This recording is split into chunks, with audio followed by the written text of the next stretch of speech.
दोस्तों बहुत बहुत स्वागत है आपका YouTube के नंबर 1 चैनल सोहम क्लासेज में। तो क्लास 10th के विद्यार्थियों, मैं आज बात करने वाला हूं आपके इकाई 1 यानी इतिहास के मोस्ट इम्पॉर्टेंट 20 बहुविकल्पीय प्रश्न के बारे में, जो 2021 के बोर्ड एग्जाम में बहुत आपके लिए महत्वपूर्ण होने वाली है। तो आज की ये वीडियो आप शुरू से अंत तक जरूर देखेंगे और जिन भी प्रश्न का आंसर आपको पता हो तुरंत कमेंट बॉक्स में आप कमेंट करते रहेंगे। तो आप देख रहे हैं यहाँ कि इतिहास के महत्वपूर्ण बहुविकल्पीय प्रश्न, जो ये आपका मैं भाग 1 आज आपके सामने लेकर आया हूं। इसमें पहला क्वेश्चन है कि फ्रांस की क्रांति कब प्रारंभ हुई। फ्रांस की क्रांति कब प्रारंभ हुई? तो आप बता सकते हो फ्रांस की क्रांति कब प्रारंभ हुई? क्या 1889 ईस्वी में, 1689 ईस्वी में, या 1789 ईस्वी में, या 1779 ईस्वी में? हाँ, तो देख रहे हो 3 जगह 89, लेकिन कौन सा 89 है? तो ये आपका रहा कौन सा? 1789 ईस्वी में आपका विकल्प नंबर सी सही है। ठीक है, अब बात करते हैं आपके प्रश्न नंबर 2 की तरफ बढ़ते हुए। अब देखिए प्रश्न नंबर 2 में लिखा है कि स्पिरिट ऑफ लॉज के लेखक कौन थे। तो जब यूरोप में राष्ट्रवाद का उदय मैं जब प्रारंभ किया था तो उसके समय मैंने आपको बताया था कि ये लिखने वाले, जिसमें पूरे 4 चित्रों का चित्रांकन किया गया, तो वो लिखने वाले लेखक कौन थे? क्या रूसो थे वो दार्शनिक? लाभ तो होगा ही नहीं। मैकियावेली थे? नहीं, वो आपके कौन थे? मॉन्टेस्क्यू थे, जिन्होंने स्पिरिट ऑफ लॉज को लिखा था। आपके क्रांति में महत्वपूर्ण योगदान इनका भी रहा। तो अब बात करते हैं अगले क्वेश्चन की तरफ। जल्द से जल्द आप लोग कमेंट करते रहे, जिनको आंसर आ रहा है वो कमेंट कर सकते हैं, रुकिए ना। देखिए, फ्रांस के शासक लुई 16वें को फांसी पर कब चढ़ाया गया? बहुत मोस्ट इंपॉर्टेंट क्वेश्चन है ये, कई साल बोर्ड एग्जाम में ये पूछा हुआ है। एकदम बताइए कब चढ़ाया गया था? 1793 ईस्वी में, या 1791 ईस्वी में, या 1789 ईस्वी में, या इनमें से कोई नहीं? जल्द कमेंट करें। हाँ, तो उनको कब चढ़ाया गया? तो लुई 16वें को 1793 ईस्वी में। लुई 16वें की पत्नी ऑस्ट्रिया की राजकुमारी थी, जिसके कारण क्या हुआ था? फ्रांस को का शासन पूरी तरह बर्बादी के कगार पे आ पहुंचा था, जहां पर आंदोलन की करने के लिए मजबूर होना पड़ा था फ्रांसीसियों को। अगले क्वेश्चन की तरफ बात करते हैं हम। आपके नेपोलियन की वाटरलू में पराजय हुई यानी कब हुई? देखिए, इसमें 2 प्रकार के प्रश्न करता है कि नेपोलियन की अंतिम पराजय कहां पर हुई। तो आप लोग उसका जवाब दोगे कि वाटरलू में हुई। अब यह प्रश्न है कि नेपोलियन की वाटरलू में पराजय हुई कब थी।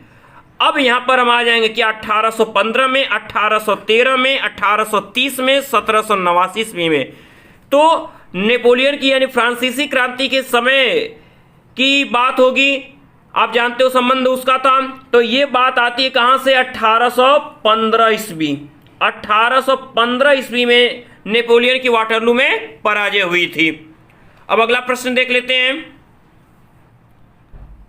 देखिए, अगले प्रश्न में लिखा है, देखिए गैरीबाल्डी संबंधित है। ये तो मैंने फ्रांसीसी, ये आप जानते हो कि फ्रांसीसी क्रांति से संबंधित है कि किसी एकीकरण से संबंधित है कि किसी क्रांति से संबंधित है। इनके बारे में मैंने आपके हर टॉपिक में गैरीबाल्डी का मैंने डिस्कशन आपसे किया था अपने लास्ट वीडियो में। तो गैरीबाल्डी किससे संबंधित थे? इटली के एकीकरण से संबंधित थे, या जर्मनी के एकीकरण से संबंधित थे, या रूसी क्रांति से संबंधित थे, या फ्रांस के एकीकरण से? तो गैरीबाल्डी की जब भी बात की जाती है तो एकीकरण से उनका संबंध है, लेकिन बात होती है किस एकीकरण से? क्योंकि उस समय मुख्य दो एकीकरण हुए थे, जर्मनी का और इटली का। तो उन गैरीबाल्डी का संबंध हमारा किससे रहा? इटली के एकीकरण, यानी ऑप्शन नंबर आपका ए सही माना जाएगा। सही माना ही नहीं जाएगा बल्कि सही है आपका। चलिए क्वेश्चन नंबर 6 को देखते हैं। तो अगला प्रश्न आपके लिए बहुत ही मोस्ट इंपॉर्टेंट है, जिसमें मैंने बात किया था कि प्रसा ने क्या किया था? जर्मनी के एकीकरण में महत्वपूर्ण योगदान दिया था। तो प्रसा के जो राजा विलियम प्रथम को जर्मनी का सम्राट कब घोषित किया गया? तो आप क्या दिसंबर 1870 ईस्वी, मैंने इसका लास्ट वीडियो में मैंने इसको बताया हुआ है, जल्द से जल्द कमेंट करिए आप। जनवरी 1870 में, जनवरी 1871 ईस्वी में, या जनवरी 1872 ईस्वी में? तो कौन सा जवाब सही है आपके? हाँ, तो आपका विकल्प नंबर सी सही है कि जनवरी 1871 ईस्वी में, जनवरी 1871 ईस्वी में सम्राट घोषित किया गया था। अब प्रसा से संबंधित एक और महत्वपूर्ण प्रश्न आता है आपका कि बिस्मार्क को प्रसा का चांसलर कब बनाया गया था? तो 1850 ईस्वी में, या 1862 ईस्वी में, या 1865 ईस्वी में, या 1868 ईस्वी में। देखिए, जो सनवाइज क्वेश्चन होते उनको तो पूरी तरह रट लेना हमारा पूरा समझिए कर्तव्य बनता है, क्योंकि यही भूल होती है। बाकी को तो हम जो थ्योरी हमारे समझ में आ जाती है तो हम लोग तुरंत बता देते हैं, लेकिन ये सन में क्या होता है, 1 या 2 साल का डिफरेंस दिखता है तो गलती हो जाती है। तो जैसे यहाँ 62 है, 65 है, 68 है। अब आप समझ रहे हो कि 60 के समय हुआ था, प्रसा का चांसलर बनाया गया था बिस्मार्क। तो ऑप्शन कौन सा सही होगा? 1850 तो पहले आपने हटा दिया, तो आप कौन सा? हाँ, ऑप्शन नंबर बी आपका सही, 1862 ईस्वी में। बहुत अच्छे।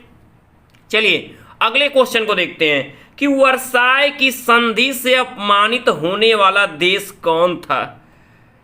अब ये वर्साय की संधि करने के लिए मजबूर किया गया था, तो वो कौन देश था जिसे बहुत ज्यादा जिल्लतें झेलनी पड़ी थी? तो वो अपना अपमान सहने वाला वो देश था ऑस्ट्रेलिया, हंगरी, टर्की या जर्मनी। तो वो था आपका ऑप्शन नंबर ए सही है, जर्मनी। अब चलिए अगले प्रश्न को देखते हैं। अब है कि साइमन कमीशन भारत कब पहुंचा?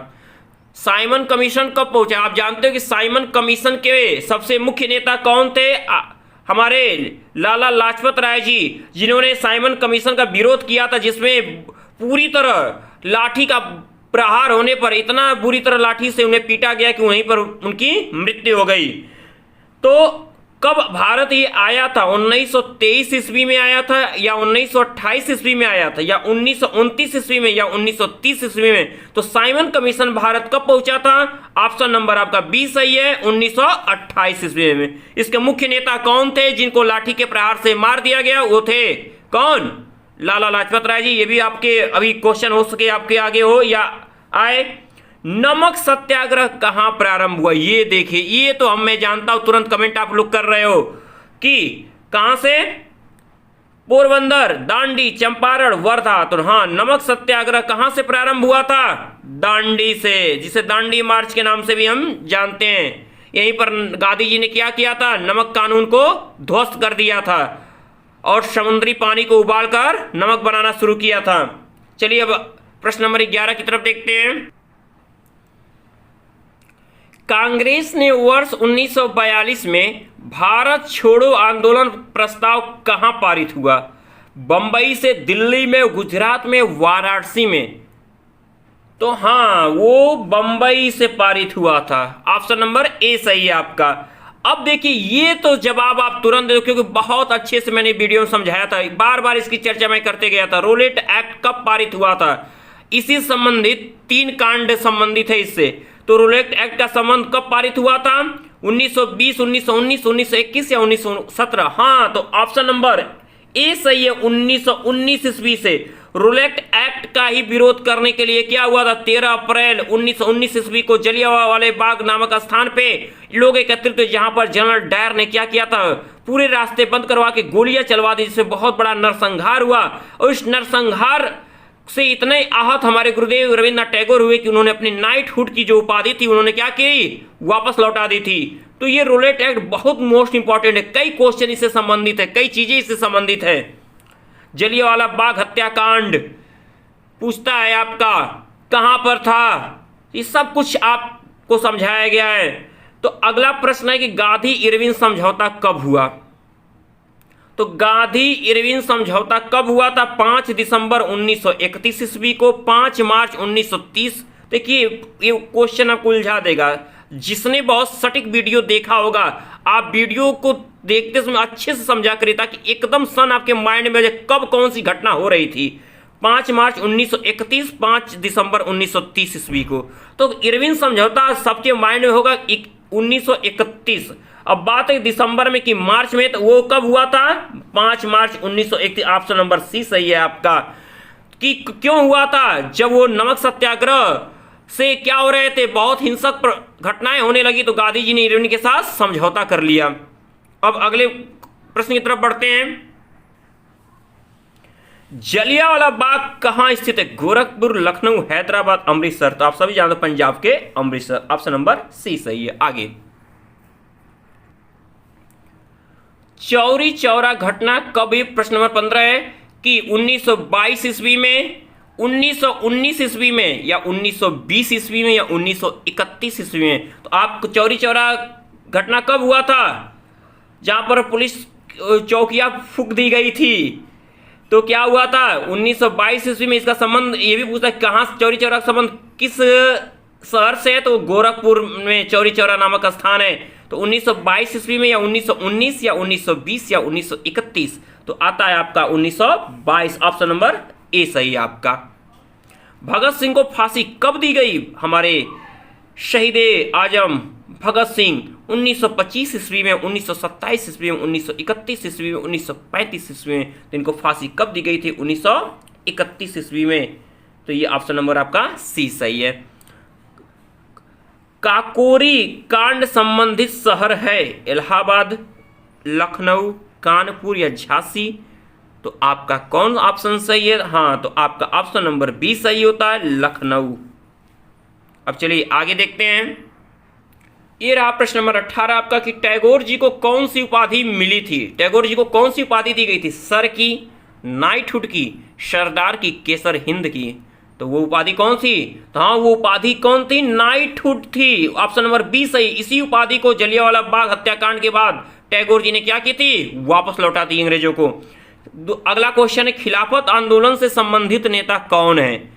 तो खिलाफत आंदोलन क्यों हुआ था? क्योंकि इस्लामिक गुरु को क्या किया गया था? बहुत कठोर संधि करने के लिए मजबूर कर दिया, जिससे भारतीय मुसलमान भड़क चुके थे। तो जब भारतीय मुसलमानों की बात है तो भगत सिंह, रविन्द्रनाथ टैगोर आएंगे नहीं। बात आती मोहम्मद अली की या मौलाना आजाद। तो ऑप्शन, हाँ, मुख्य नेता कौन आए? Maulana Azad. Option number C आपका सही होता है। अब है कि बहुत मोस्ट इंपॉर्टेंट क्वेश्चन, ये तो आप लोग खुद कमेंट कर दीजिए, मैं कुछ देर देखता हूं कौन करता है। साइमन कमीशन के विरोध में लाठी प्रहार से कौन नेता शहीद हुए? मोतीलाल नेहरू, लाला लाजपत राय, गोपाल कृष्ण गोखले, बाल गंगाधर तिलक। जल्द से कमेंट करिए, मैं अभी देख रहा हूं कौन कमेंट करता है। देखते हैं कौन बहुत अच्छे से इस वीडियो को देख रहा था। जी जी, बहुत अच्छे। हाँ, और लोग जल्द जल्द कमेंट करें कौन नेता थे वो। हाँ, तो कौन थे? Lala Lajpat Rai. Option number B आपका सही है। तो ये अगर 20 अब आपके महत्वपूर्ण क्वेश्चन भाग 1 आपका मैं समाप्त करता हूं। अगर ये आप पूरी तरह तैयार कर लिए, समझ जाइए कि आपका बोर्ड एग्जाम में इनमें से ही आना आपका अनिवार्य है, कि आपके क्वेश्चन इसमें से जरूर मैच कर जाएंगे और आप पूरे मार्क्स जरूर प्राप्त कर लोगे। तो यदि आज की ये वीडियो आपको बहुत पसंद आए तो आप इसे लाइक और शेयर करना न भूलें, और इस वीडियो को बार बार शुरू से लेकर अंत तक देखें, ताकि आप में ये माइंड में सेट हो जाए और आप इसके आंसर को न भूलें। और जिस भी विद्यार्थी ने अभी हमारे शुभम क्लासेस के इस चैनल को सब्सक्राइब नहीं किया हुआ है, वो जल्द से जल्द इस चैनल को सब्सक्राइब कर लें, ताकि आगे की वीडियो उनको मिलती रहे। तब तक के लिए